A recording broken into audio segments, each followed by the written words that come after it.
ఇప్పుడు no cost cough syrup తో 60 రూపాయల విలువ గల ఇన్హేలర్ పూర్తిగా ఉచితం. దెబ్బకి దగ్గు జలుబు మాయం. కాళేశ్వరంపై 20 నెలల క్రితమే సీబీఐ విచారణకు ఎందుకు ఇవ్వలేదని బీజేపీ నేతలు ప్రశ్నిస్తున్నారు.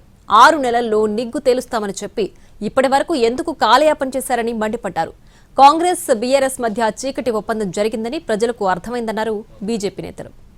అధికారులతో పాటు మీరు రాజకీయ నాయకుల జోలికి ఎందుకు రాలే? మీరు కాంట్రాక్టర్ జోలికి మీరు ఎందుకు పోలే? వాళ్ళని ఎందుకు మీరు విచారించలే? కేవలం అధికారులు చేసుకుని మీరు చేతులు దులుపుకున్నారు. ఇప్పుడు మొత్తం పీసీ ఘోష్ రిపోర్ట్ రాగానే ఇప్పుడు మీరు సిబిఐ అంటున్నారు. మేము ఆ రోజే డిమాండ్ చేసినాం.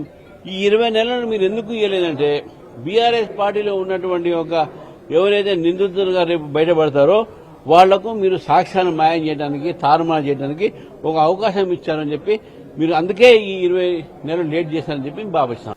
రేవంత్ రెడ్డి గారు ఏమాత్రం కూడా మీకు చిత్తశుద్ధి ఉన్నట్టయితే తెలంగాణ సంపదను దోచుకున్న వాళ్లకు శిక్ష పడాలంటే ప్రభుత్వం అన్ని ఆధారాలతో సహా సిబిఐ ముందుకు రావాల్సిన అవసరం ఉంది.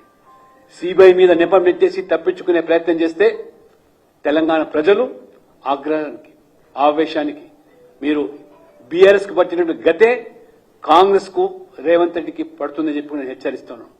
మంచి పని చేసిండ్రు, వాళ్ళకు చేత కాదని తెలుసు, వాళ్ళ రిపోర్టు తడకని తెలుసు, వాళ్ళ రిపోర్టు నిలవదనేది వాళ్ళకి అర్థమైంది కాబట్టి ఇవాళ వాళ్ళు డిజైన్ చేసుకోవడం కోసం ఈ పని చేశారు. ఏది ఏమైనప్పటికీ కూడా ఖచ్చితంగా సిబిఐ సంపూర్ణంగా ఎంక్వైరీ చేస్తారని, దాంట్లో జరిగిన అక్రమాలను వెలికిస్తారని